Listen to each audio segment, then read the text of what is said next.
Muy buenas tardes a todos.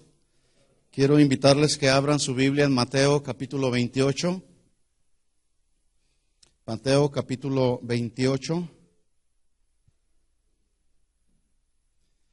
Hoy quiero dar inicio a una serie durante los domingos.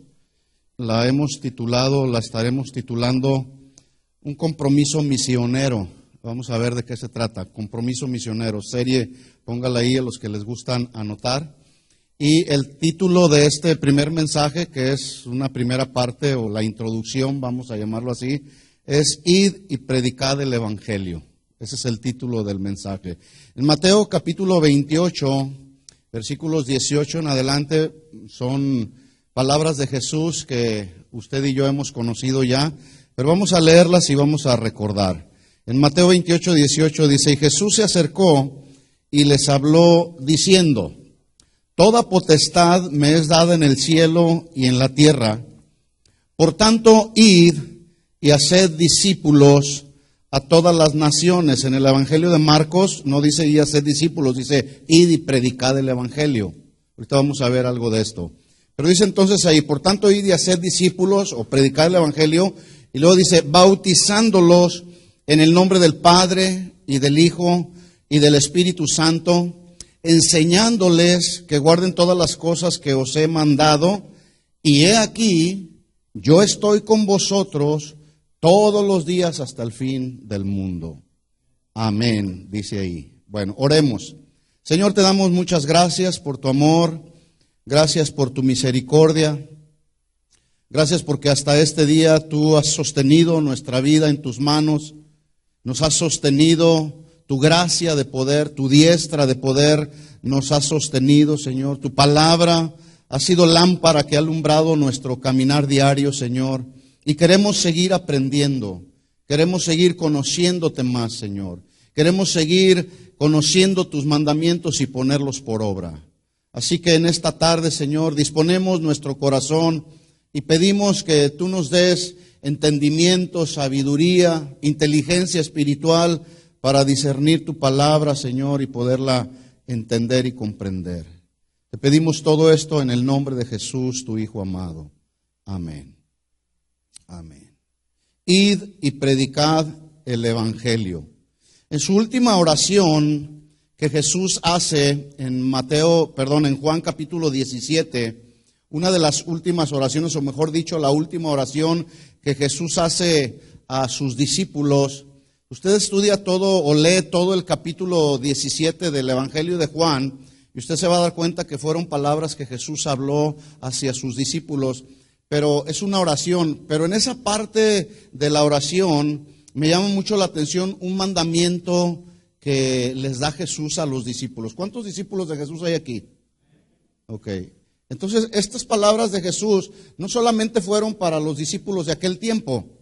Estas palabras de Jesús son para nosotros también. Así que dice ahí Juan 17, 18. Dice, hablando Jesús con el Padre, le dice, como tú me enviaste al mundo, así yo los he enviado al mundo. ¿Sí? Ya sabemos, vivimos en este mundo, pero no somos de este mundo. ¿Verdad que sí? La Biblia enseña, como Abraham, por ejemplo, que vivió en tiendas porque él consideraba que era extranjero y peregrino. Es decir, su ciudadanía no estaba en este mundo. Vivimos en este mundo, pero no somos de este mundo. Entonces dice Jesús, así como tú me enviaste al mundo a cumplir con una tarea, con una misión, ahora, Señor, yo quiero enviarlos a ellos también a una tarea y a una misión. En base a este mandamiento de Jesús, no hay excusa para los verdaderos discípulos de Jesús. Por eso hace un momento yo preguntaba, ¿cuántos discípulos de Jesús hay aquí? Un discípulo es aquel aprendiz, aquel que aprende. ¿Que aprende qué? Las verdades de la Biblia.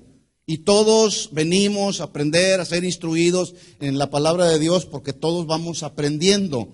Entonces, ante este mandamiento, los verdaderos discípulos de Jesús, que somos nacidos de nuevo, pues no tenemos ninguna excusa para no involucrarnos en cumplir con esta instrucción dentro de la misión o la tarea que Dios encomienda, que es la predicación del Evangelio.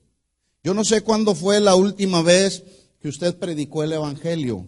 Pero cuando Jesús habla de predicar el Evangelio, debemos entender que no solamente se refiere a la predicación de buenas nuevas de salvación, porque a veces solamente nos limitamos a decir, Jesús vino hace ya más de 2000 años, murió en una cruz para redimirnos de la maldición, del pecado, de la enfermedad, de la pobreza. Acepta a Jesús como tu Señor y Salvador, etcétera, etcétera. Y le damos el mensaje de buenas nuevas de salvación al pecador. Algunos se arrepienten porque creen en el Evangelio, pero algunos otros no. Pero la pregunta es, cuando Jesús dice vayan y prediquen el Evangelio, ¿se referirá solamente a la predicación del Evangelio de buenas nuevas de salvación? Se refiere Jesús a todo el consejo de Dios, que está claramente establecido en la palabra de Dios y que tiene que ver con las doctrinas básicas y fundamentales del Evangelio de Cristo. Por ejemplo, les pregunto, ¿cuál es una de las doctrinas básicas del cristianismo que sostienen al cristianismo? ¿Un evangelio de prosperidad? ¿Cuál es entonces? ¿Hablar de la salvación, de la necesidad del nuevo nacimiento? ¿Ustedes creen que hablar acerca de la doctrina del arrepentimiento será una doctrina fundamental? Sí. Y el problema en muchas congregaciones es que ya no se está confrontando con el pecado, por eso la gente ya no dicen ellos de qué me arrepiento, porque no se les confronta con el pecado para que procedan al arrepentimiento. Por ejemplo, el hablar de la justificación, por ejemplo, ¿justificación será una doctrina fundamental del cristianismo? Sí, claro. La fe también. El bautismo en agua, el bautismo en el Espíritu, todas estas son doctrinas fundamentales que sostienen el cristianismo. Entonces, cuando Jesús dice, vayan y prediquen el Evangelio a toda criatura, involucra el Evangelio de buenas nuevas de salvación. Tú le predicas a una persona, la persona se convierte a los caminos del Señor, pero esa persona necesita ser evangelizada. Necesita ser discipulada. ¿En qué? En las doctrinas fundamentales del cristianismo. ¿Sí? Y para eso hay que predicarles. ¿Estamos de acuerdo? Bueno, la pregunta es, ¿por qué hay quienes? Porque estamos hablando de un compromiso misionero. Y ya dijimos el mandamiento, vayan y prediquen, hagan discípulos. La pregunta entonces que me surge es, ¿por qué hay quienes están dentro de la iglesia, ya son cristianos, nacieron de nuevo, acuden a la iglesia los domingos o los días que hay actividades, pero ¿por qué algunos no cumplen con este y otros mandamientos de Jesús? ¿Por qué será? Estamos hablando específicamente de este mandamiento que Jesús les dice, así como tú me enviaste, Señor, al mundo, yo los envío. Y los envió Jesús al mundo a predicar el Evangelio. Ahora, este mandamiento, Mateo 28, 18, ¿será solamente para los pastores o los líderes de una congregación? No, es una tarea que nos involucra a todos los discípulos. Es un mandamiento para todos, no es de exclusividad para alguien nada más, es para toda la iglesia. A toda la iglesia les dijo Jesús, o nos dice Jesús, id y predicad el Evangelio. Incluso algunos dicen, Dios me llamó a predicar, pero a predicar detrás de un púlpito. No, aquí la predicación detrás del púlpito en el contexto de la congregación, pues está muy limitado porque solamente algunos predicamos. Pero allá afuera hay mucho campo de predicación, ¿sí o no? ¿Cuántos predican?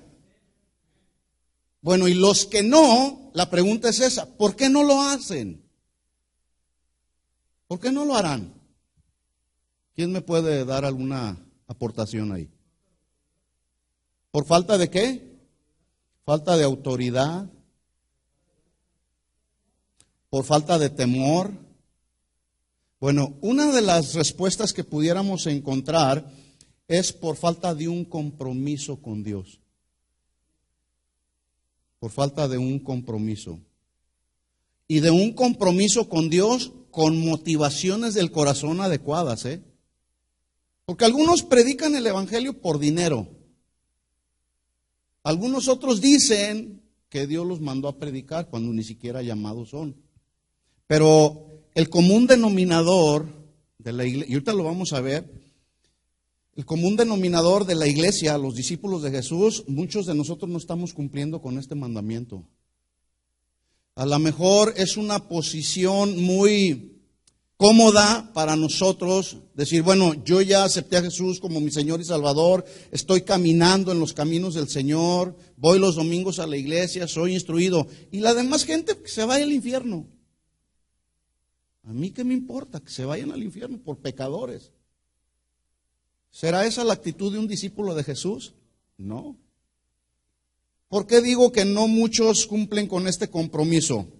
Porque debido a que hacer la obra del ministerio es para la mayoría un asunto que debe de surgir de la voluntad del corazón, es decir, la predicación del evangelio de buenas nuevas de salvación, así como de todo el consejo de Dios, es una labor voluntaria.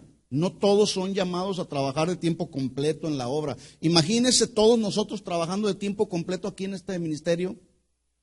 Algunos estarían ahí con los brazos cruzados sin hacer nada. Entonces, como la labor de hacer la obra del ministerio es voluntaria, es decir, donde no hay paga, hablando en términos monetarios, pues los llamados cristianos están más comprometidos con sus empleadores, que sí les pagan, que estar comprometido con el Señor de los empleadores. Escuchen esto, mis hermanos. Cada uno de nosotros somos responsables de hacer esta labor, porque este es un mandamiento de Jesús, no es algo que a mí se me ocurrió, es algo que está ahí en la Biblia. Y los mandamientos de Dios no se cuestionan y los mandamientos de Dios se cumplen, ¿verdad? Trabajando de tiempo completo o no trabajando de tiempo completo. Entonces, ¿por qué algunos no lo hacen? Pues porque tienen mayor compromiso con sus empleadores que con el Señor de los empleadores. Y bueno, hemos escuchado una serie de casos, aún yo mismo lo viví, cuántas veces confiamos más en nuestras habilidades humanas, en nuestro trabajo, y de un día para otro ya no tenemos nada. Resulta que el Señor de los empleadores le quita el trabajo a tu empleador y tu empleador te quita tu trabajo y te quedaste sin nada. ¿Verdad?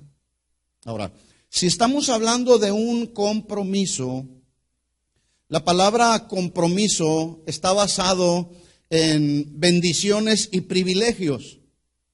Hay compromiso, hay bendiciones y hay privilegios. En el cristianismo tenemos bendiciones, tenemos privilegios, pero también el compromiso está basado en el cumplimiento de obligaciones y responsabilidades. ¿Ya lo sabían? En la vida cristiana, vuelvo a repetir esto, porque la vida cristiana es un compromiso. Hace un momento cantábamos, eres Dios de pactos. Un pacto es un compromiso, ¿sí o no? Dios hizo un pacto con su pueblo, con el pueblo de Israel. Dios ha hecho un pacto con nosotros. Un pacto es un compromiso que contiene bendiciones, contiene privilegios, pero también un compromiso contiene responsabilidades y obligaciones. El problema, el asunto es que en la vida de muchos solamente queremos las bendiciones y los privilegios sin cumplir con las obligaciones y mandamientos, pero así no funciona. Así no funciona. Dios te va a bendecir, Dios va a traer cumplimiento a sus promesas, siempre y cuando nos mantengamos fieles a Él en ese pacto, obedientes a su palabra, ¿sí? El problema entonces es que muchos de nosotros no queremos cumplir con obligaciones y responsabilidades. Por lo tanto, cuando Jesús dice, toda potestad me es dada en el cielo y en la tierra, esta expresión, cuando Jesús dice, toda potestad me es dada en el cielo, significa que Él tiene la autoridad absoluta y soberana. Habla de esa autoridad que Jesús tiene, de ese señorío y gobierno que tiene Jesús sobre todo y sobre todos nosotros. Él tiene la autoridad del gobierno sobre todo y sobre todos. Pregunta, ¿es el Señor de tu vida? ¿Es el que gobierna tu vida? ¿El que tiene el control total de tu vida? ¿Sí o no? Cada quien se responde. Entonces, cuando Jesús dice, toda potestad, todo gobierno, toda autoridad, yo soy la autoridad, y con esa autoridad que me es inherente, dice el versículo 19, por tanto, ese por tanto significa, en base a la autoridad que tengo y que ustedes reconocen acerca de mí, dice Jesús, vayan, id y predicad o haced discípulos a todas las naciones. ¿Nota usted que este mandamiento de Jesús no es una opción? ¿Sí lo alcanza a ver así? No es opción. Si quieres, si eres mi hijo, si eres mi discípulo, si has nacido de nuevo y si te nace ir y predicar el evangelio, pues ve y predícalo. ¿Lo ve usted así o no? No, así no es. Es un mandamiento. Es claro el mandamiento. Id y predicad el evangelio, hagan discípulos. Ahora, ¿usted sabía que los discípulos no nacen? Los discípulos no. ¿Cuántos nacieron siendo ya discípulos de Jesús? No, más bien éramos como discípulos del diablo. Porque las obras del diablo hacíamos. Entonces, asimismo, cuando venimos a los caminos del Señor, pues no llegamos siendo ya discípulos de Jesús. Necesitamos ser adiestrados, capacitados, adoctrinados. Los discípulos no nacen, los discípulos se hacen. ¿Cómo se hace un discípulo? ¿Llevándolo a un encuentro? ¿O a un post-encuentro? ¿O a un pre-encuentro? ¿O un montón de encuentros? ¿Así se hacen los discípulos? No, los discípulos se hacen a través de la predicación del evangelio. Así se hacen los discípulos. Y para la formación del carácter de Cristo en la vida de la iglesia, para ser los discípulos, pues se requiere tiempo. Un discípulo no surge así como cuando usted mete algo al microondas y en un minuto ya está listo. Así no nacen los discípulos. Es todo un proceso. Y en ese proceso de formación de los verdaderos discípulos de Jesucristo, ese proceso de formación implica sufrimiento, implica necesidades, implica la aplicación de la fe en la que confiamos. Por ejemplo, si usted no se enferma, ¿cómo va a conocer a un Dios que es Dios sanador? Por ejemplo, ese asunto que dicen ahí algunos, no, los cristianos no se deben de enfermar, porque tenemos la suficiente fe como para declarar y determinar que yo no tengo nada y no estoy enfermo. No, ¿cuántos se enferman?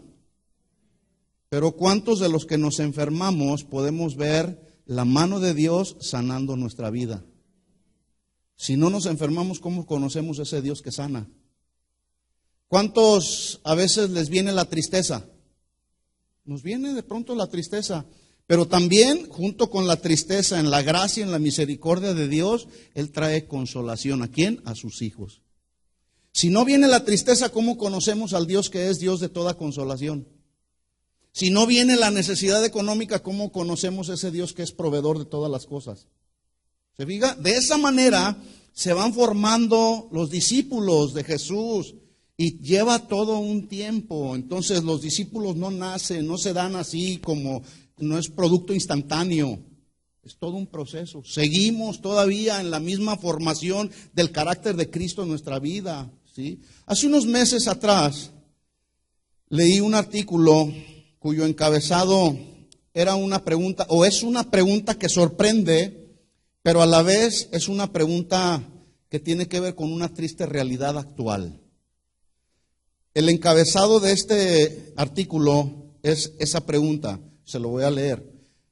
¿Necesita la iglesia cristiana de hoy ser reevangelizada? ¿Sí o no? ¿Necesita la iglesia cristiana evangélica de hoy ser reevangelizada? Así inicia el artículo, ese es el título. Le voy a leer una parte de este artículo. Dice, muchas de las ahora llamadas iglesias cristianas evangélicas ya no son un santuario donde los creyentes llegan para adorar a Dios y experimentar de su presencia. Ya no son aquellos santuarios donde la gente llega a ser instruida con los fundamentos de la sana doctrina tan necesarios en este tiempo para la edificación y el sostenimiento espiritual del pueblo de Dios. Por el contrario, ahora se han convertido en un gran campo misionero que necesita ser reevangelizado. Entonces la pregunta es, ¿La iglesia cristiana de hoy necesita ser reevangelizada, sí o no? Sí. Es la triste realidad. Las iglesias están llenas de personas que profesan ser cristianos, que afirman tener fe, pero que nunca han nacido de nuevo. Por lo tanto, su compromiso en la obra del ministerio es muy ligero o de plano. No están dispuestos a comprometerse con Dios absolutamente para nada, porque pues ni siquiera a Dios conocen. Entonces, están sentados ahí y la tarea de la predicación del evangelio no la entienden porque no saben, no han oído, no saben de qué se trata la predicación del evangelio. Así que algunos, vuelvo a repetir, reducen que la predicación del evangelio está solamente atrás de un púlpito. Y no, afuera hay mucho campo donde podemos evangelizar. Entonces, vuelvo a hacer la pregunta. ¿Necesita la iglesia cristiana evangélica de hoy ser reevangelizada, sí o no? La triste realidad es que sí. Bueno, ante esta realidad, nosotros no hemos podido evitar que por varios años, para el ministerio de casa de oración en el mundo, las casas de oración en el mundo, nos hemos dado a esta tarea, y no solamente nosotros, me estoy refiriendo a esta congregación porque aquí estamos, de aquí somos, pero hay otros ministerios que están predicando la palabra. Pero llevamos ya años y años y años que estamos desarrollando esta tarea de reevangelizar a los que se supone ya estaban evangelizados. ¿Cómo los hemos reevangelizado? Pues no solamente predicando el mensaje de salvación, sino todo el consejo de Dios. ¿Por qué? Porque nos damos cuenta que llega gente a la iglesia y de pronto el comportamiento, la conducta, la forma de pensar de las personas que llegan a la iglesia es como la conducta y la forma de pensar de la gente del mundo. Cuando tienen a veces ahí 5 años, 10 años, 20 años. Por eso en la consejería no dejamos de preguntar ante el comportamiento y la conducta de algunos. De pronto les preguntamos, oye, ¿ya naciste de nuevo? Y se quedan así pensando, pues no, se me hace que no he nacido de nuevo. Bueno, te lo preguntamos porque tu conducta, tu comportamiento, no es la conducta y el comportamiento de un hombre, de una mujer nacida de nuevo. No estamos exentos de pecar porque pues estamos todavía en esta naturaleza, pero el que ha nacido de nuevo resiste al pecado, odia al pecado. Entonces, ¿la iglesia cristiana evangélica de hoy necesita ser reevangelizada? Sí.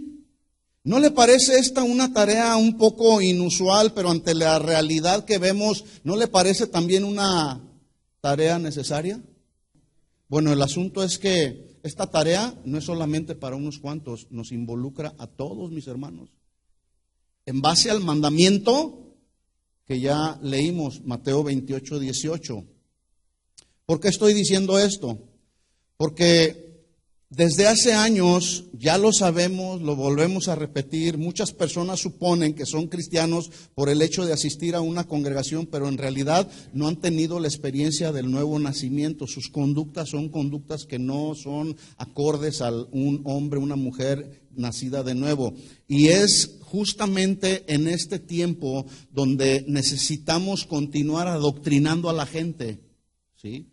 Ahora, esta realidad que yo le acabo de mencionar no debería de sorprendernos porque Jesús ya nos lo había advertido en la palabra. Hay un relato en la Biblia el cual Jesús llamó la parábola del trigo y la cizaña.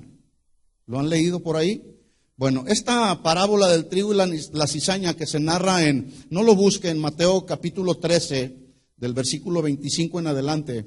Jesús describe que en los postreros días crecerían juntos el trigo y la cizaña, pero que un día la cizaña sería arrancada del trigo y sería puesta a un lado para ser quemada, y el trigo sería apartado su grano y sería puesto en el granero o en el almacén, entiéndase, en el reino de Dios, ¿sí? Entonces, crecerían juntos el trigo y la cizaña. Y Jesús, estoy solamente narrando esta parábola, Jesús habló de un hombre que era dueño de un campo y este hombre empezó a sembrar buena semilla. Esta expresión que usó Jesús fue para la buena semilla para referirse a los hijos del reino. Y dice que sembró buena semilla en su campo, pero mientras los hombres dormían, vino el enemigo y sembró cizaña, refiriéndose a los hijos del diablo. Jesús dijo, el hombre dueño del campo es el hijo del hombre, y el que es el enemigo del hijo del hombre es el diablo. La cizaña iba a ir creciendo junta, porque luego los discípulos le dijeron, o los trabajadores del campo, ¿quieres que vayamos y arranquemos? Dijo Jesús, no, dejen que crezcan juntos el trigo y la cizaña. Bueno, no sé cuántos conocen la planta de la cizaña. ¿Alguien la conoce? Bueno, la cizaña es una hierba o una planta muy parecida al trigo. De hecho, son del mismo tamaño. Es más, la cizaña es de la misma familia del trigo. Pero la semilla de la cizaña es altamente venenosa y es capaz de producir la muerte, tanto si la come un animal como un ser humano. Produce la muerte. Bueno, Jesús en esta parábola, yo quiero que pongan atención, porque Él está describiendo a la cizaña como los hijos del malo, cuyas falsas enseñanzas son inseparables, pero también sus falsas enseñanzas son altamente venenosas que pueden causar la muerte espiritual de aquellos que son contaminados con la cizaña. No sé si me estoy dando a entender, ¿sí? No sé si usted se ha dado cuenta, pero actualmente tenemos mucha cizaña dentro de la iglesia, que se metió a la iglesia. Entiéndase, falsas y erróneas enseñanzas que se metieron a la iglesia. Dentro de la iglesia está también el trigo y la cizaña, por eso hay que cuidarnos. No todos los que entran a la congregación, a una congregación, no todos son cristianos. De repente, se me perdió mi bolsa, ¿y dónde está? No sé. ¿Quién se la llevó? ¿Quién sabe? Nadie. Y más si traía dinero. Bueno, muchos han hecho crecer sus iglesias a la forma y a la manera del hombre, haciendo a un lado el método más eficaz de evangelización que Jesús nos enseñó. Por un lado, hay ministros que el día de hoy quieren hacer crecer a la iglesia tan rápido que no les importa usar métodos de crecimiento de la iglesia antibíblicos, haciendo a un lado la forma y la manera de Jesús que Él nos encargó para evangelizar las almas, que es a través de la predicación del evangelio. Así fue como Jesús nos enseñó. Pero para ellos dicen que predicar el evangelio es algo anticuado y obsoleto. ¿De cuándo acá Mateo 28, 18 es una escritura que es anticuada y obsoleta? Bueno, si Mateo 28, 18 es anticuada y obsoleta, pues toda la Biblia entonces es anticuada y está obsoleta. Entonces, de tal forma que hoy, ante esta realidad, pues se hace necesario reevangelizar a la iglesia con las doctrinas fundamentales del cristianismo. ¿Cuántos testimonios hemos escuchado de muchos que dicen: ahora nací de nuevo? Ahora sí me doy cuenta que nací de nuevo. En un año he aprendido lo que no aprendí en 15 años. Ahora sé lo que significa nacer de nuevo. ¿Usted sabe lo que significa nacer de nuevo? Por cierto. ¿Usted sabe lo que significa la justificación? ¿Quién sabe? A ver, dígame. ¿Qué significa la justificación? Absuelto de todo pecado, sin culpa, justificación. ¿Sí? ¿Qué significa la santificación? Apartados del mundo, apartados del pecado para acercarnos a Dios. Entramos en ese proceso de santificación. ¿Qué significa la redención? Que hemos sido salvados a través del derramamiento de la sangre de Cristo. ¿Qué significa la glorificación? Bueno, usted lo sabe, pero hay quienes no lo saben. ¿Sí? Entonces, pregunta: ¿la iglesia cristiana de hoy necesita ser reevangelizada, sí o no? Sí. Mire lo que dicen unas estadísticas que me enviaron hace unos días. Este mensaje yo quiero solamente poner en su corazón la necesidad que hay en función de la condición de la iglesia actual. ¿Sí? A ver si acaso estos números pueden remover un poco nuestro ser interior y podamos salir el día de hoy de este lugar, podamos salir desafiados y decir: bueno, pues Si me voy a encontrar a alguien, si mi vecino no es cristiano y sé que anda viviendo una vida desordenada, pues voy a atreverme, voy a asumir el desafío y voy a ir a predicarle del Evangelio. Mire lo que dicen las estadísticas, un trabajo que hicieron en octubre del año 2014, un ministerio cristiano, dijo, doctrinalmente la iglesia cristiana evangélica se encuentra a la deriva, es decir, desviada del curso, doctrinalmente. Se está refiriendo desde luego a toda la iglesia en general, una porción. Hicieron así una encuesta a unos cristianos, Esta encuesta es realizada a algunos que profesan ser cristianos. Los resultados dicen que doctrinalmente la iglesia evangélica se ha desviado del curso. ¿Sí? ¿Será eso cierto o no? Bueno, dice la nota, muchos de los llamados cristianos evangélicos desconocen las doctrinas fundamentales del cristianismo y una cantidad asombrosa cree cosas que son sencillamente herejías, como el hecho de voy a convertir el agua en ¿qué dicen por ahí? En sangre, o tantas cosas tan raras que están saliendo, ¿sí? Entonces, hay una cantidad asombrosa que cree cosas que son herejías simplemente. Como les decía hace un tiempo, donde hay un hombre que dice que sus zapatos están ungidos y se los quita los zapatos y empieza a ungir a la gente con su zapato. O simplemente nomás les pone el pie así y los unge, ¿verdad? Yo pregunto, ¿eso será algo bíblico? Son herejías, ¿sí? Bueno, hay quien, por ahí estaba viendo, alguien que les está dando gasolina a la gente. O sea, es una serie de cosas. Bueno, vamos a ver los detalles de la encuesta. Algunos de los evangélicos encuestados tuvieron buena puntuación en algunas áreas. Voy a leer a continuación. 96% de los encuestados creen que Jesucristo fue levantado por Dios de los muertos. ¿Cuántos lo creen? Aquí casi el 100% lo dijo.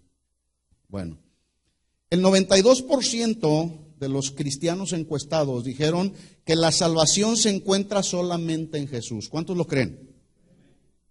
Aquí casi el 100%, acá fue el 92%. Yo quiero que note un punto interesante. Los porcentajes van bajando, en la medida que vamos entrando en la doctrina. 89% dijo que Dios es soberano sobre todas las gentes, sobre todo y sobre todos. Dios es soberano, ¿sí o no? Pero ya fue el 89%, ya bajó. El 88% de los cristianos encuestados creen que la Biblia es la palabra de Dios. ¿Cuántos lo creen? Aquí el 100%, aquí el 88%. O sea, ustedes se cuenta cómo está la condición de la iglesia. Por eso la pregunta del artículo ese, ¿la iglesia cristiana evangélica necesita ser reevangelizada? ¿Sí? Según el artículo, en algunos casos el problema parece ser más de tipo duda e incertidumbre, más que de herejías, y todo debido a la ignorancia de las Escrituras. Es decir, mucha gente les hablas de doctrina y dicen, tengo mis dudas. Pero más que tener sus dudas es una ignorancia de las Escrituras, porque no estudian, no preparan el mensaje adecuado. Hay pastores el día de hoy que se sacan mensajes de la manga. Pues a ver qué me da el Espíritu Santo. Y de eso están alimentando a la gente, de puro emocionalismo, etcétera. Por ejemplo, miren esta estadística. El 6% de los cristianos encuestados piensan que el libro del Mormón es una genuina y real revelación de Dios. Es el 6%, pero es un 6% que están llegando a una iglesia cristiana evangélica. Por eso yo le decía, no todos los que llegan ahí son cristianos. Y un 18% adicional a este 6%, simplemente al momento de preguntarles acerca de este libro, simplemente dijeron, no estoy seguro. Pienso que bien pudiera ser una revelación de Dios. Ignorancia. Sin embargo, aunque el 96% de los cristianos encuestados creen en la Trinidad, creen que Jesús es completamente humano, así como completamente divino, el 96%. ¿Cuántos lo creen? Sí. El 22% de esos encuestados dijeron que el Padre es más divino que Jesús. Los otros, cuando les preguntaron, oye, ¿tú qué opinas? No sé. ¿Se fija cómo la iglesia cristiana está en una impresionante ignorancia? Ahora, cuando se trata de dar una descripción así muy simple acerca de la tercera persona de la Trinidad, la mayoría de los evangélicos están confundidos. ¿Quién es la tercera persona de la Trinidad? ¿Quién? El Espíritu Santo. Bueno, les preguntan, a ver, ¿qué es el Espíritu Santo? El 51% dijeron que el Espíritu Santo es una fuerza, no una persona. Una fuerza. Tengo el poder, porque tengo el Espíritu Santo. No. El 7% de esos mismos cristianos no estuvieron seguros. Solamente el 42% afirmaron que el Espíritu Santo efectivamente es una persona. El 9% dijo que el Espíritu Santo es menos divino que el Padre y menos divino que el Hijo. Y otra cantidad así muy similar del 9% dijo que no sabía si era uno u otro. No sabían, simplemente no sé. Pregunta: ¿es más el Padre que el Hijo y que el Espíritu Santo? ¿O es más el Espíritu Santo que el Padre y que el Hijo? ¿O es más el Hijo que el Espíritu Santo y que el Padre? No. Bueno, usted lo sabe, pero hay mucha gente que está en ignorancia, ¿verdad? Ahora, cuando se trata de los asuntos de la salvación, que es una doctrina fundamental, la mayoría de los evangélicos también dieron respuestas que tienden más a herejías que a una fe bíblica. Vamos a ver los resultados. Un 68%, estamos hablando de salvación, A lo mejor usted dirá, no estás predicando la palabra. Espéreme, tranquilos. Los estoy llevando a un punto de conciencia. Necesitamos estar conscientes, ¿verdad? Porque algunos los veo que se están durmiendo. Hablando de asuntos de la salvación, un 68% dijo que la persona obtiene la paz con Dios cuando ella busca a Dios primero. Está hablando de una paz del alma, Del alma. Porque antes de conocer al Señor estábamos en un pleito con Dios por causa del pecado. Entonces, el 68% de los cristianos encuestados dijo que la persona viene y obtiene la paz cuando ella busca a Dios primero. ¿Quién fue a buscar a Dios primero de los que están aquí? ¿Que no es el que viene y nos busca? Y en su gracia y en su misericordia nos lleva a la cruz, a reconocer que el sacrificio perfecto de Jesús es único y suficiente para entrar en esa reconciliación con el Padre a través de Jesús. ¿Sí? El 67% dijo que la gente tiene la habilidad de volverse a Dios bajo su propia iniciativa cuando lo decida. ¿Cuántos creen esto? Bueno, el 67% de ellos creyeron que tenemos la habilidad de acercarnos a Dios cuando lo decidamos. ¿Quién? Bueno, mi caso fue así. Yo, con la mera voluntad, yo decía, no, yo tengo fuerza de voluntad. Y a la hora que yo quiera, yo puedo determinar dejar esto, dejar aquello. Y muchos así luego dicen, no, yo lo dejo cuando yo quiera porque tengo suficiente fuerza de voluntad. Pero déjeme decirle una cosa, la fuerza de voluntad de una persona jamás tendrá la capacidad para salvar a nadie. ¿Quién se convirtió a los caminos del Señor, aceptó a Jesús por su fuerza de voluntad? Nadie. Pero sí decimos, no, yo tengo fuerza de voluntad, cuando quiera. Algunos otros dicen, es que no me ha nacido acercarme a Dios. Pues no esperes a que te nazca, nunca te va a nacer. Entonces, la gente busca a Dios, preguntaron, otra pregunta, ¿la gente busca a Dios primero y luego Él responde en su gracia? Vuelvo a hacer la pregunta, a ver usted qué opina.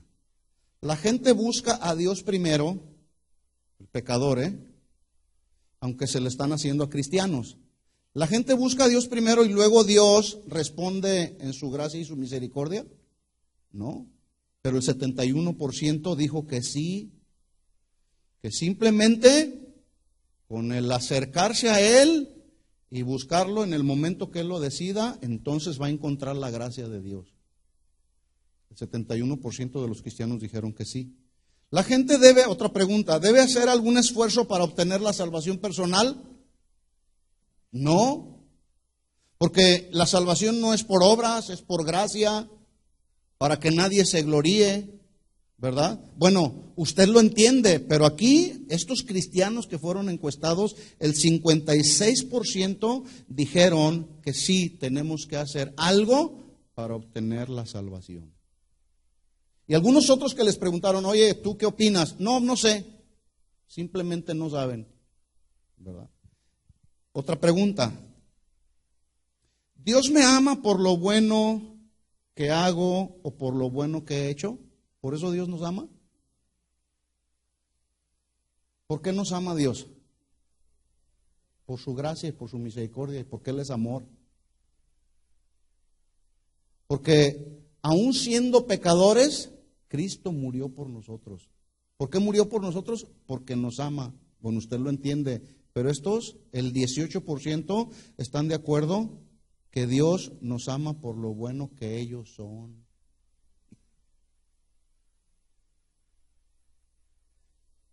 Ahora, una pregunta importante surge de este sondeo. Si tantos evangélicos están confundidos con respecto a quién es Jesús, quién es la persona del Espíritu Santo, quién es Dios, y están confundidos acerca de la manera adecuada en cómo viene la salvación a un pecador, de acuerdo a estas estadísticas, si ya vemos que hay confusión en el área de la identidad de Jesús, en el área de quién es Dios, la salvación, cómo viene a un pecador, entonces, en base a todo esto que acabamos de leer, pudiéramos concluir que muchos de los evangélicos que están ahora dentro de una iglesia, al tener tanta falta de entendimiento e ignorancia, pudiéramos concluir que están perdidos y sin salvación, pero están ahí dentro de la iglesia, ¿sí o no? Sí. Sí. Por lo tanto, entonces, la iglesia cristiana evangélica del día de hoy necesita ser reevangelizada.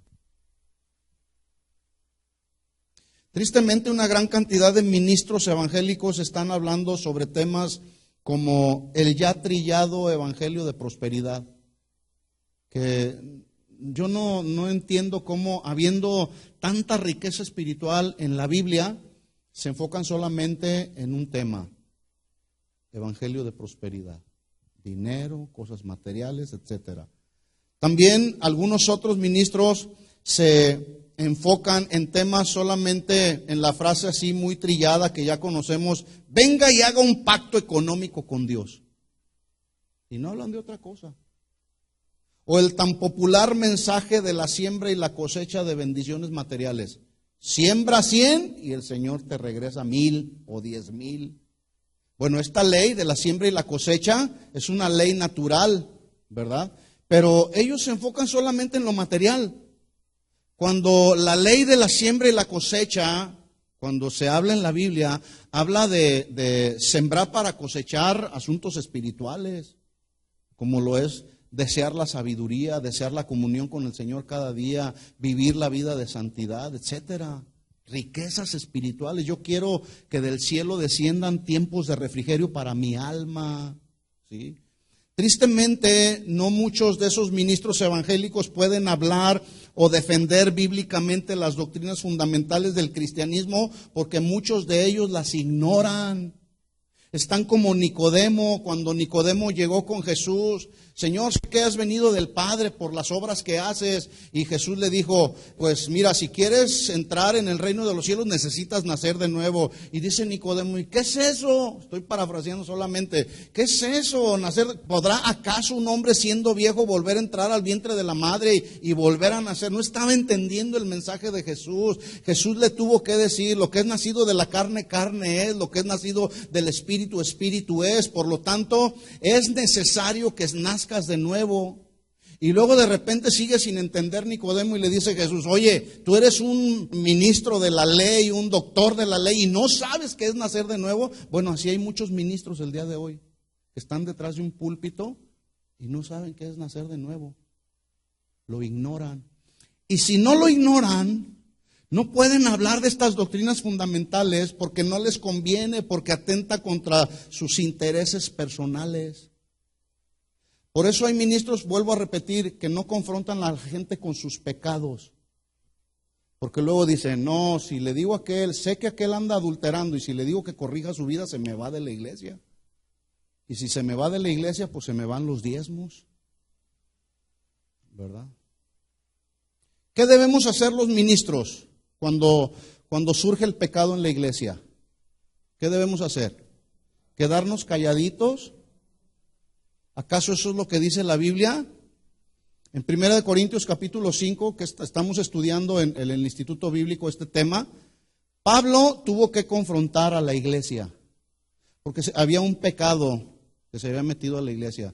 Dice Pablo en el capítulo 5, versículo 1, dice, oigo que hay entre ustedes fornicación. ¿Cuál era el pecado? Fornicación. El problema no era en sí mismo el pecado. El problema era, bueno, sí era un problema el pecado, pero ese pecado, la iglesia, los que conocían, lo estaban tolerando. Porque dice, oigo que hay entre ustedes fornicación. Es decir, era del dominio público, todos conocían, pero no estaban haciendo nada. Y Pablo los reprende y les dice, ustedes están envanecidos. Esa palabra envanecer se traduce, están hinchados de orgullo. Estaban orgullosos porque dentro de la iglesia andaba uno que andaba fornicando con su madrastra, cometiendo incesto. Les dice Pablo, ustedes están envanecidos, más bien debieran de lamentarse. Y no está sugiriendo, proponiendo Pablo que el lamento era la solución para el pecado de fornicación. Porque luego después dice, el tal se ha entregado a Satanás. Está fuerte la disciplina, ¿no? Pues eso es lo que se tiene que hacer cuando se da uno cuenta que hay pecado en la iglesia. Ahora, pregunta, ¿impartir la disciplina cuando hay algún pecado en la iglesia le corresponde solamente al pastor y los líderes de la iglesia? A todos, digan a todos. Porque el problema es que ya en la práctica algunos se dan cuenta, pues el joven aquel o la señorita aquella anda en un grave pecado. Yo mejor me quedo callado para no meterme en problemas. Si te quedas callado o te quedas callada, te puedes hacer cómplice de ese pecado.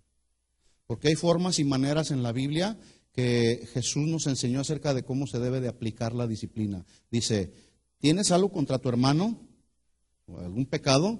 Ve y arréglalo, tú y él, ¿verdad? Y luego, si tu hermano se arrepiente, has ganado a tu hermano. Pero si no se quiere arrepentir de su pecado, hay un segundo paso. Dice, entonces toma 2 o 3 testigos y traten el asunto y entonces, si tu hermano se arrepiente, lo has ganado. Pero pregunta, ¿qué cualidades deben de tener los testigos? Porque hay de testigos a testigos, ¿eh? Usted quiere arreglar un asunto, un pecado que se metió a la iglesia y sería ilógico llamar al vecino de aquí de la casa de enfrente que no es cristiano, ¿verdad? Para que sea testigo. Entonces la pregunta es, ¿qué cualidades debe de tener el testigo para arreglar un problema de pecado en la iglesia? Debe de ser, 1, nacido de nuevo, lleno del Espíritu Santo, obvio, lleno de sabiduría, de buen testimonio, no se va a llamar a cualquiera, para que entonces se pueda discernir la aplicación de la disciplina que debe de haber. Y luego dice Jesús, y si no los oye a los testigos, hay un tercer paso. ¿Cuál es? Dilo a la iglesia. Pregunta, ¿qué cualidades debe de tener la iglesia para arreglar un asunto de pecado que se metió en la iglesia? ¿Qué cualidades debe de tener? Las mismas que la de los testigos. Porque Pablo dijo, si alguno fuere sorprendido en alguna falta, tradúzcase pecado, ustedes que son espirituales, restauradle. La disciplina siempre lleva como propósito no destrucción, sino edificación y restauración. ¿Estamos de acuerdo? Y ahí cuando se lee el capítulo 5 de Pablo a los Corintios, se ve así como que Pablo le cortó la cabeza al ofensor. Pero no, indudablemente que Pablo, conociendo el Evangelio y el procedimiento de Jesús, trataron el asunto en cada una de las instancias que se requería. Entonces dice, si no te oye, dilo a la iglesia. Y si a través del consejo de la iglesia o la exhortación o la reprensión de la iglesia no se arrepiente de su pecado el ofensor, entonces sí tenlo por gentil y publicano, que fue lo último que hizo Pablo. El tal se ha echado a Satanás. ¿Sí? Se ha entregado a Satanás. Entonces, mis hermanos, no podemos darnos el lujo de tolerar el pecado en la iglesia. ¿Por qué? Porque si no, entonces estaríamos incurriendo en faltas que ni siquiera la Biblia menciona. Es decir, que ni siquiera la Biblia permite y tolera. Por eso aquí trataremos siempre de enseñarles la palabra para ser redarguidos a través de la palabra y ser confrontados con nuestros pecados.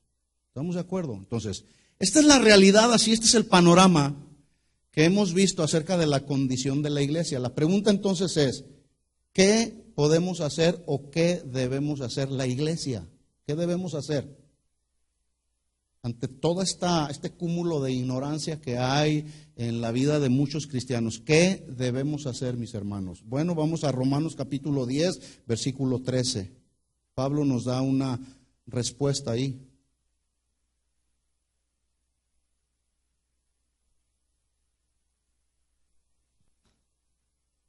Romanos 10, 13. Porque todo aquel que invocare el nombre del Señor será salvo. Ahí está. Todo el que reconozca a Jesús como Señor y Salvador obtendrá la salvación. Ahí está la solución. Pero el versículo 14 en adelante, Pablo empieza a hacer algunas preguntas y dice, ¿cómo pues invocarán, aquel que necesita la salvación, cómo invocarán a aquel en el cual no han creído?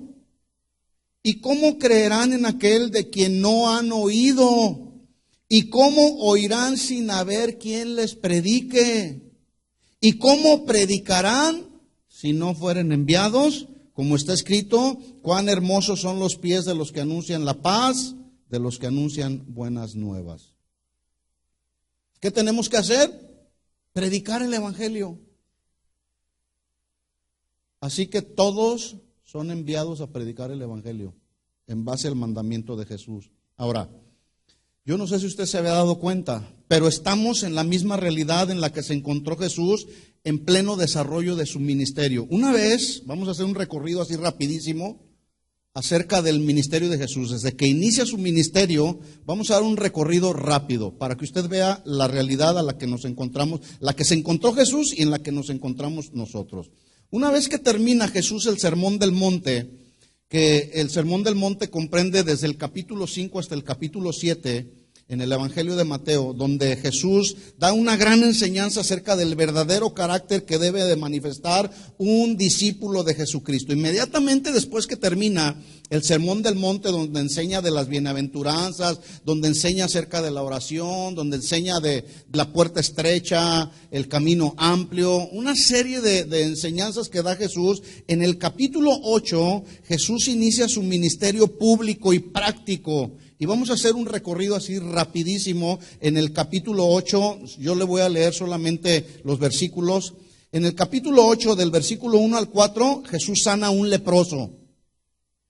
Del versículo 5 al 13, Jesús sana al siervo del centurión que estaba paralítico y atormentado.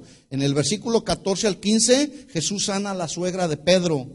De repente en el 16 al 17 muchos endemoniados que se acercaron a Jesús y enfermos fueron sanados por Jesús. Recuerde, Jesús está en pleno desarrollo de su ministerio y así está trabajando Jesús. En el versículo 23 al 27 se narra ahí en este capítulo 8 que Jesús calma la tempestad que se levantó en el mar de Galilea. Inmediatamente después de que desembarcan del mar de Galilea, le salen al encuentro dos endemoniados llamados los endemoniados gadarenos, que en ese mismo momento, por el poder de Jesús, en los versículos 28 al 34, son liberados por Jesús. Este es pleno desarrollo del ministerio de Jesús. En el capítulo 9, Jesús continúa su ministerio. Versículo 1 al 8, sana otro paralítico. El ministerio de Jesús está creciendo. La fama de Jesús está creciendo. Cada vez más gente lo está siguiendo a Jesús. Por lo tanto, crecía la necesidad de servidores que le ayudaran a Jesús. Y se le ocurre a Jesús llamar a un hombre al ministerio llamado Mateo, que era un cobrador de impuestos y tenía muy mala reputación porque los cobradores de impuestos de aquel tiempo eran odiados porque cobraban impuestos injustamente y cobraban más de la cuenta. Pero a Jesús se le ocurre llamar a este Mateo y le dice, sígueme. Y yo no veo que este hombre empiece a cuestionar a Jesús y a decirle, ¿y cuánto me vas a pagar, Jesús?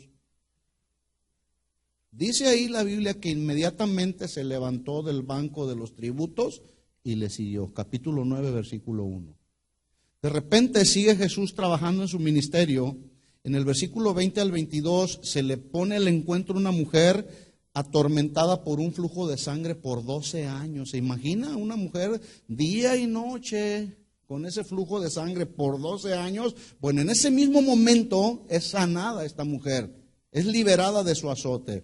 De pronto, en ese caminar que lleva rumbo a la casa de Jairo, que su hija había muerto, Jesús resucita a la hija de Jairo, versículos 23 al 26. Del 27 al 31, dos ciegos reciben la vista por causa de su clamor. Le llegan a Jesús y le dicen, Señor, Hijo de David, ten misericordia de nosotros. Jesús se acerca y les dice a ellos, ¿qué quieren que les haga? Señor, pues queremos ver. Y Jesús les responde y les dice, conforme a su fe. ¿Se sanaron los dos ciegos, sí o no? Porque tuvieron la suficiente fe en Jesús. Mire cómo es el ministerio de Jesús, está desarrollando su ministerio Jesús. En el versículo 32 al 34, un mudo y endemoniado habla y es liberado. Ahora, usted y yo hemos hecho un recorrido de todos esos acontecimientos de una manera tan rápida como lo es la lectura. Pero ¿se imagina usted en la práctica lo agotador y desgastante del trabajo? ¿Se imagina? Por un momento póngase usted en las sandalias de Jesús, predicando el evangelio, sanando, liberando. Le sale al encuentro la mujer con flujo de sangre, rumbo a ir a resucitar a la hija de Jairo. En el capítulo 8, al ver uno que andaba por ahí viendo a Jesús, viendo la efectividad del ministerio de Jesús y con una motivación equivocada en su corazón, le dice a Jesús, Señor, yo quiero seguirte, ¿qué tengo que hacer para seguirte? Y entonces mire lo que le responde Jesús en 8:20. Le dijo, las zorras tienen guaridas y las aves del cielo tienen nidos, pero el Hijo del Hombre no tiene ni siquiera dónde recostar la cabeza. Así le respondió Jesús, porque muchos hoy quieren seguir a Jesús, quieren servir a Jesús, pero dicen, ¿y cuánto me van a pagar? Entonces Jesús le dice, lo confronta y lo pone en una realidad. Le dice, mira, yo no tengo ni siquiera, me llegará la noche y no sé si voy a tener un lugar donde dormir. Llegará la hora de comida y no sé si tendré un lugar donde comer. ¿Todavía me quiere seguir? Estoy pensando solamente. Bueno, le recuerdo que entonces Jesús estaba en el pleno desarrollo de su ministerio, pero de pronto Jesús se encuentra con una triste y muy terrible realidad, que es a la que nosotros nos hemos encontrado en este tiempo. Mateo 9:35.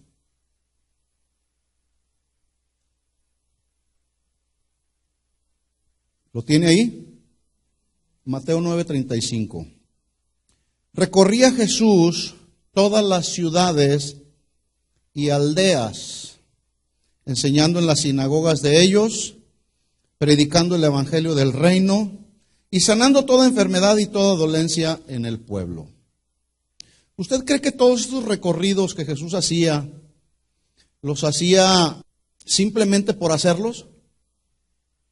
No, Jesús tenía una encomienda, que era que la gente conociera del Padre, que fueran al camino al Padre. Versículo 36. Y al ver las multitudes, ahora, pensemos un momento. Cuando se da esta palabra multitudes, ¿en cuánta gente usted piensa? 50,000, 100,000, son multitudes, ¿no? Yo no sé, no dice la Biblia, simplemente yo creo que era mucha gente la que seguía a Jesús. Pero Jesús levanta su mirada y dice que vio a las multitudes. No sé cuánta gente sería.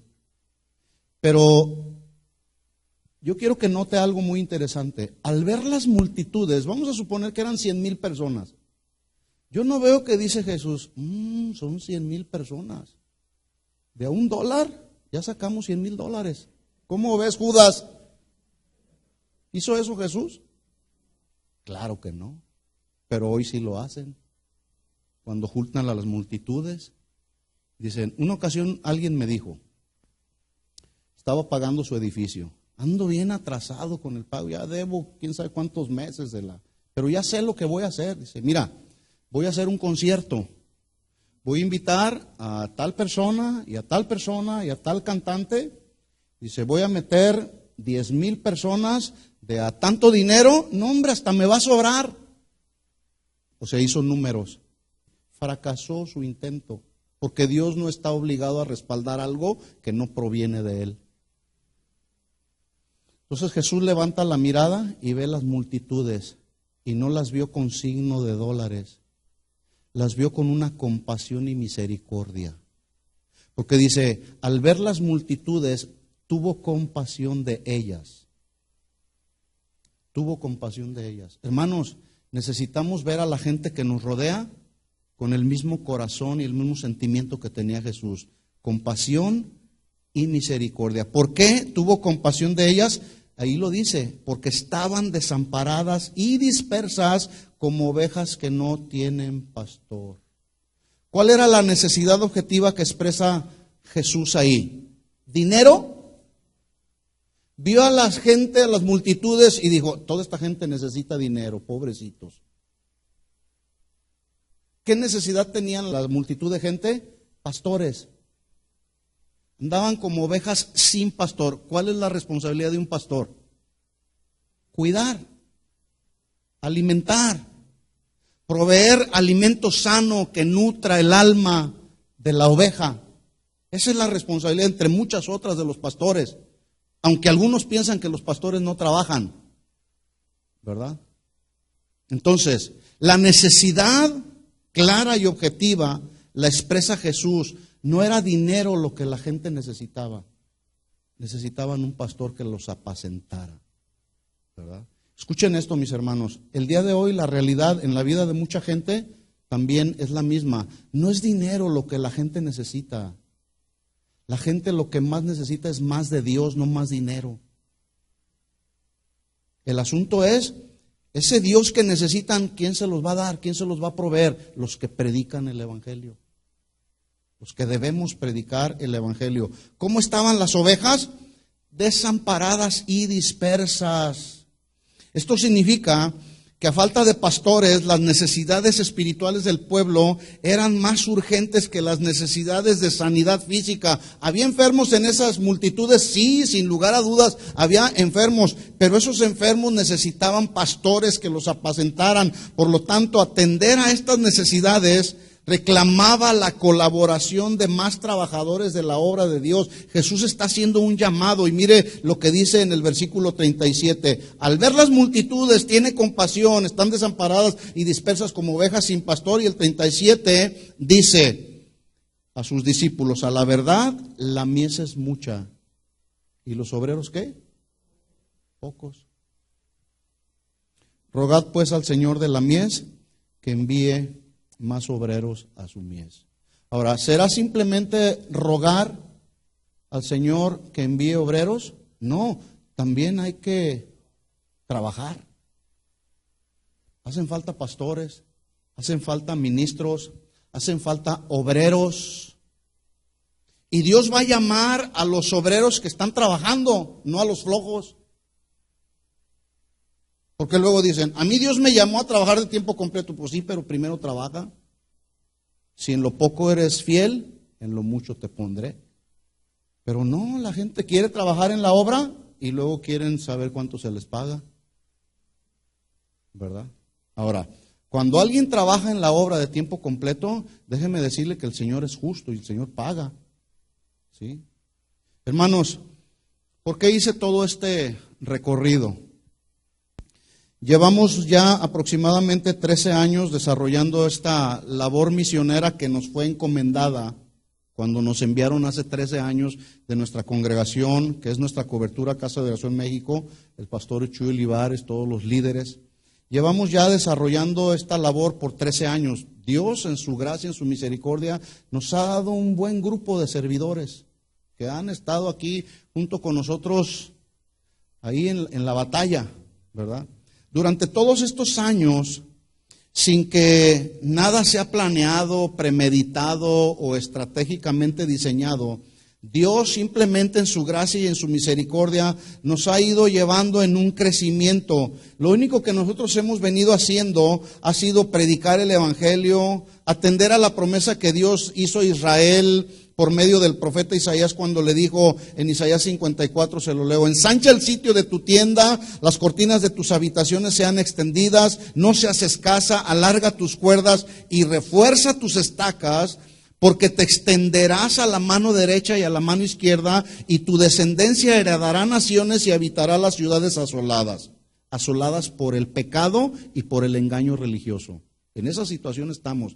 Pero el problema es que la mies es mucha, los obreros son pocos. Entonces, estamos hablando de un compromiso misionero que tenemos que desarrollar todos. Así como en el 2002 iniciamos esta casa de oración en Fontana, hace 4 años se inició la casa de oración que ahora hay en Glendale. En agosto del año pasado abrimos la casa de oración que es en Anaheim. Y a partir del domingo 15 abriremos otra congregación en casa de oración Oxnard. Más adelante en el tiempo y en los planes del Señor, bueno, pues ya tenemos algunos grupos en el Valle de San Fernando, por allá cerca del aeropuerto están algunas casas de oración donde ya se está compartiendo el Evangelio, y iremos avanzando conforme Dios nos vaya llevando, con el único propósito de extender el reino de Dios con la predicación del Evangelio. Entonces Jesús le dijo a sus discípulos: a la verdad la mies es mucha y los obreros son pocos. Bueno, la pregunta es, porque de aquí vamos a Glendale, los pastores que vamos a asignar a la congregación de Oxnard están ahora congregándose ahí en Glendale, pero vamos a ir a despedirlos porque ya el próximo domingo se abre esa congregación.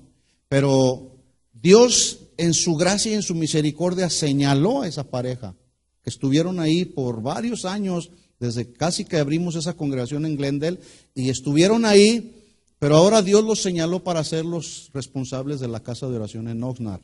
El ministerio ha ido creciendo, pero así como crece el ministerio, también crecen las necesidades de ministros, también crecen las necesidades económicas, ¿sí?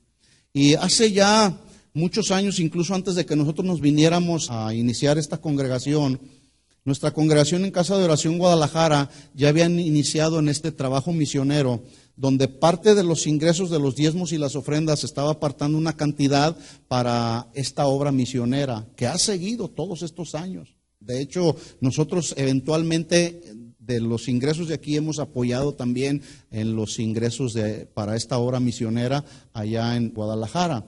Pero creemos que es el tiempo en que nosotros como congregación, las 3 congregaciones que ahorita estamos atendiendo, que es Fontana, Glendale y Anaheim, queremos involucrarnos en un trabajo misionero, donde el trabajo que estamos haciendo en el Instituto Bíblico de formar obreros, de ahí surgirán, creemos que de ahí surgirán algunos que enviaremos a la China. ¿Cuántos van a la China? No todos. Sin lugar a dudas, de ahí surgirán obreros que podremos enviar a alguna misión a Hawái. ¿Cuántos quieren ir a Hawái? Pero queremos sostenerlos, ¿sí? Cuando a nosotros nos enviaron de Guadalajara, a nosotros nos enviaron con nuestro sostenimiento. Yo no me tuve que meter a trabajar a una fábrica y combinar el trabajo secular con el trabajo de la iglesia. Gracias a Dios, nuestra congregación nos estuvo sosteniendo económicamente por más de 7 años, lo cual agradecemos. Y nos pudimos dedicar al 100% a trabajar junto con muchos otros servidores que desde luego yo no me estoy atribuyendo ninguna honra. Este trabajo lo hemos hecho juntos todos, ¿verdad? Pero la obra sigue creciendo. Necesitamos sostener al pastor que vamos a establecer allá en Oxnard. Entonces, queremos hacer lo que hace nuestra congregación en Guadalajara, recoger cada mes una ofrenda misionera. A lo mejor usted dirá, pues yo no puedo. Bueno, esto es algo voluntario, ¿sí? Ustedes nos conocen, ustedes saben que hay necesidad de la predicación del evangelio, hay necesidad de más obreros y conforme Dios nos vaya guiando, vamos a estar enviando misioneros.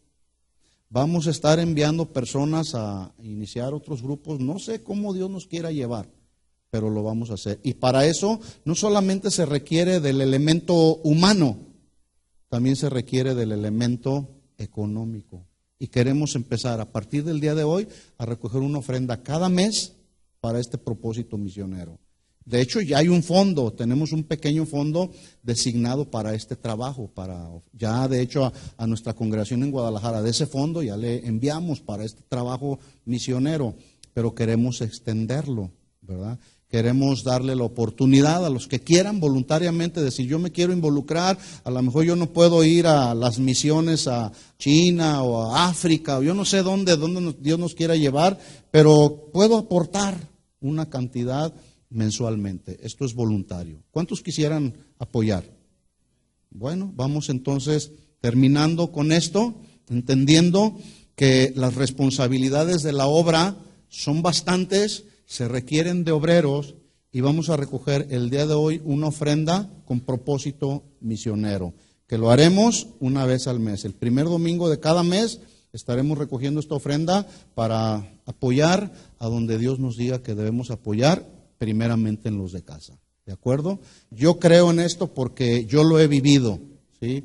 Y vamos a ser generosos con el Señor y vamos a darle al Señor algo de lo mucho que Él nos ha dado. Quizá tú estás sentado ahí, pero el día de mañana Dios te puede señalar y decir, pues ahora tú eres el asignado para ir y salir. Ustedes van a ir notando que de repente vamos a tener sorpresas detrás de este púlpito donde estaremos enviando, como fuimos enviados nosotros hace 13 años de nuestra congregación en Guadalajara a iniciar esta congregación. Así que estemos listos, expectantes y orando que Dios vaya cumpliendo su plan y su propósito. ¿De acuerdo? Oremos, cierra tus ojos, dile, Señor, creemos en la tarea, en la gran comisión que tú nos has dado, Señor, ir y predicar el evangelio. Porque este mandamiento tú lo estableciste para todos, Señor. Pero se requiere no solamente del elemento humano, sino también del elemento económico, Señor. A donde quiera que tú ibas, Señor, había gente que te proveía para las necesidades. Tan es así, Señor, que asignaste a un tesorero. Y hoy, Señor, queremos iniciar en este tiempo y en esta etapa de esta congregación, en esta labor misionera, Señor. Pedimos que tú nos des gracia, que tú nos des sabiduría para poder, Señor, continuar extendiendo tu reino, Señor, hacia otras localidades, hacia otros lugares. Entendiendo y sabiendo, Señor, la mies es mucha, los obreros pocos, pero los obreros dispuestos, Señor, queremos enviarlos. Así que con agradecimiento en nuestro corazón por todas las cosas que tú has hecho, queremos sembrar, Señor, queremos sembrar para este propósito misionero. Pedimos que multipliques esta ofrenda, que la bendigas, que bendigas a mis hermanos que dan con un corazón generoso, con un corazón agradecido, y que este dinero se use para este fin y para este propósito, Señor. para que podamos también nosotros hacer una labor misionera. Nos comprometemos, Señor, a hacer esto, donde vendrán bendiciones, vendrán privilegios, pero también en ese compromiso habrá obligaciones y responsabilidades. Recibe esta ofrenda, Señor, y multiplícala y bendícela, Señor, y que se use para cumplir con esta misión, Señor. Te lo pedimos en el nombre de Jesucristo. Amén.